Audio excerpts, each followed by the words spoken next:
Unuttum aşk denilen tekerlemeyi, bıraktım edebiyat ezberlemeyi.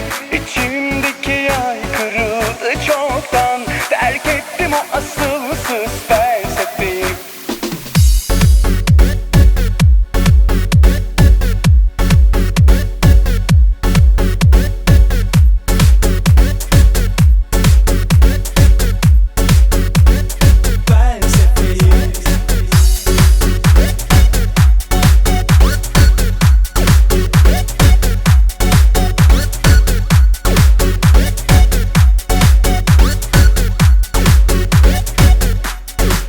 Bu aralar bozuk aralar, sancılı ve derin yaralar.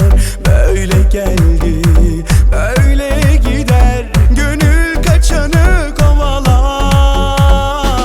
Bir teselli beklemiyorum ama arada bir nefes almalı bazen.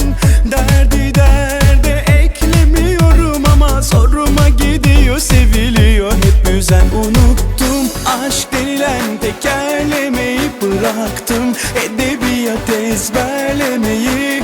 İçimdeki yay kırıldı çoktan, terk ettim o asılsız felsefeyi. Unuttum aşk denilen tekerlemeyi, bıraktım edebiyat ezberlemeyi.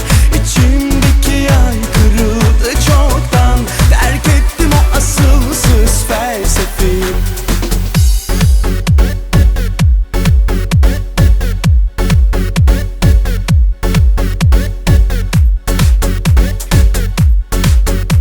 Terk ettim o asılsız felsefeyi.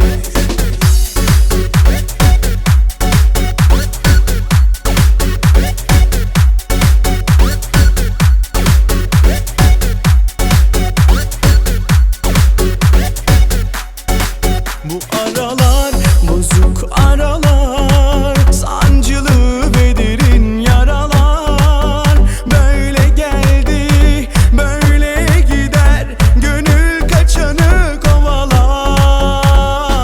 Bir teselli beklemiyorum ama arada bir nefes almalı bazen. Derdi derde eklemiyorum ama zoruma gidiyor, seviliyor hep üzen. Unuttum aşk denilen tekerlemeyi, bıraktım edebiyat ezberlemeyi. İçimdeki yay kırıldı çoktan, terk ettim o asılsız felsefeyi. Unuttum aşk denilen tekerlemeyi, bıraktım edebiyat ezberlemeyi. İçimdeki yay kırıldı çoktan, terk ettim o asılsız felsefeyi.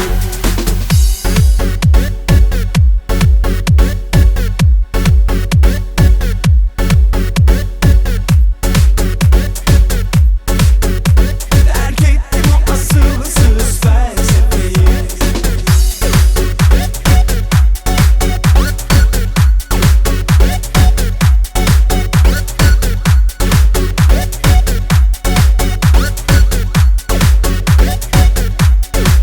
Unuttum aşk denilen tekerlemeyi, bıraktım edebiyat ezberlemeyi. İçimdeki yay kırıldı çoktan, terk ettim o asılsız felsefeyi. Unuttum